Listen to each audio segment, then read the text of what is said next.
Hello everyone, today I'm going to show you my new favourite charger, the Q200.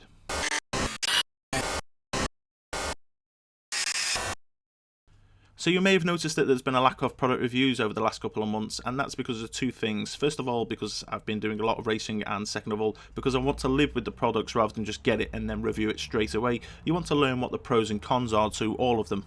So I've had this Q200 for a couple of months now, and I feel like it's time to start talking about it.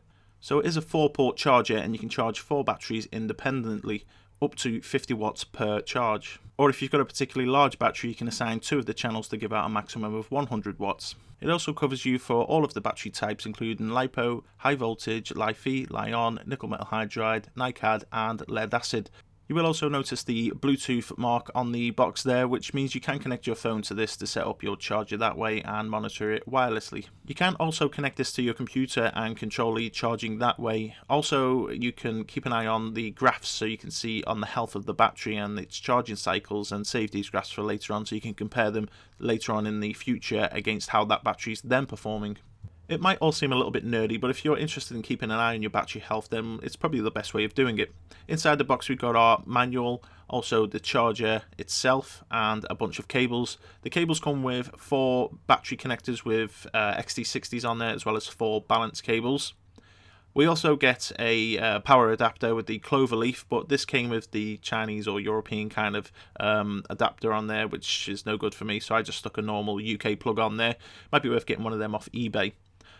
Also in the bottom of there we get another 2 banana plugs there, so we can stick on any kind of battery connector that we may want to, so Dean's for example. So let's quickly show you around the charger. On the front we got 2 ports, we've also got a USB there which is 5 volts at 2.1 amps, a PC link for that earlier PC monitoring that I told you about.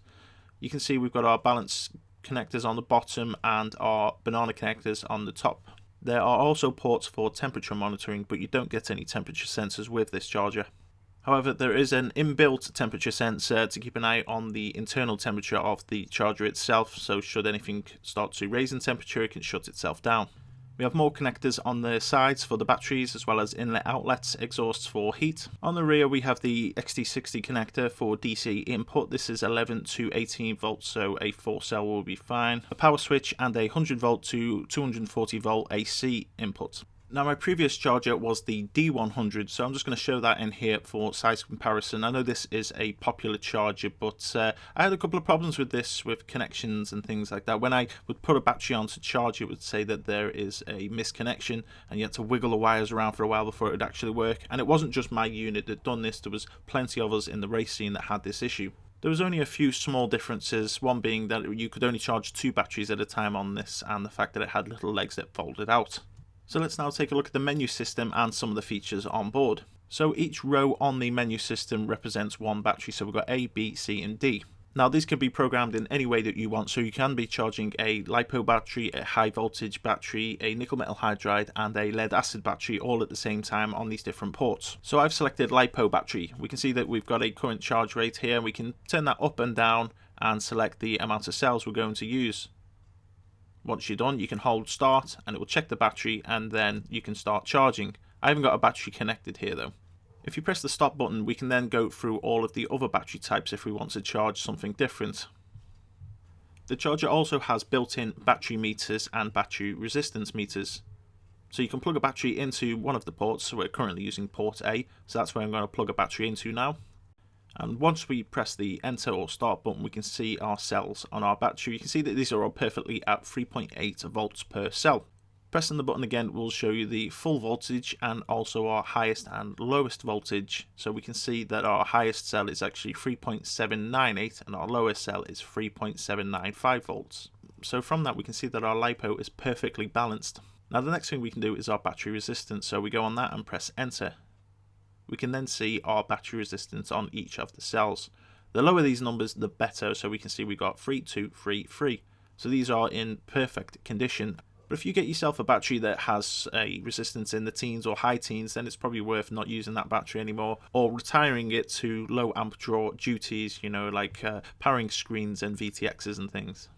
The rest of the menu system is pretty much the same as 99% of all other chargers on the market, so I shouldn't really need to have to explain these, but they're pretty much self-explanatory anyway. But I will talk about the AC max power settings. So if you're going to be charging a large battery, so for example I've got a 16,000 milliamp 4 cell, I'll want to charge at a higher rate of amps, so I will turn A up to 100 watts. This is going to give me more amps to actually charge up that larger battery. If you're just charging your 1300s and 1200s and 1500s up to 2200s, then the 50 watt settings is going to be perfect for you anyway. But if you want to charge something very big, then change the settings here. So you can see that I'm dividing up the amount of watts we have between channels A and C. Continuing through our settings, if we make any mistakes we can reload our factory settings here. We can also see our firmware version. It's also worth noting that if you just stay on this page, it will show you your Bluetooth MAC and Bluetooth password for connecting your phone to. So you will need to go into the App Store and download the Q200 app, and then connect your phone to the charger via Bluetooth. And the app makes charging very easy. You can even put QR code on your batteries and just scan them to set it up for that particular battery. So I'm going to set mine to lipo here, the amount of cells, well 4 cell, and then the type of charge we're going to use, so balanced charge. Then all I have to do is press next and it will start the charger. There is also a system settings here so you can make minor changes. But all we're interested in is charging, so you can see we've got our bank across the top here, A, B, C and D. Choose how you want that particular battery to be charged up and then hit next.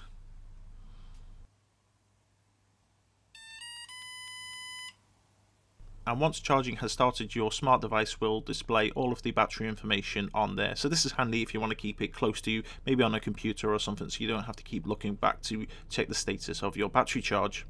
And you can flick between all of the A, B, C and Ds to see the status of all of those batteries whilst they're on charge too. Now I'm going to pull the battery out here and show a connection problem. So as I pull it out, you'll see that the charger shows connection error, and it will also come up on the smartphone as well to say that there is a charge error. Now the smartphone app isn't necessary, but it is quite nice. You know, you can have this set on your desktop, say whilst you're sat at the computer, and not have to be getting up checking on the status of those LiPo batteries. And what I tend to do is just go over to my charger, stick all my batteries on it, and then go sit down in a comfortable chair and set it up through the app. And if you don't have a smartphone, I did mention earlier that you can also connect this to a PC computer.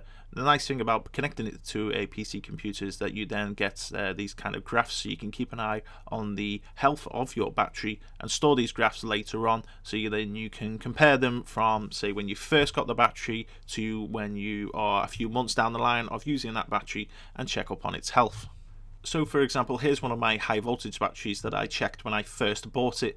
Now a couple of months down the line, I can then recheck it and see if there's any deterioration in that battery. This is handy if you are a serious racer, and you can then determine which batteries are going to be best for you to use during a particular race. If you find you've got one that's not performing very well, then you know, well, try and not use that one.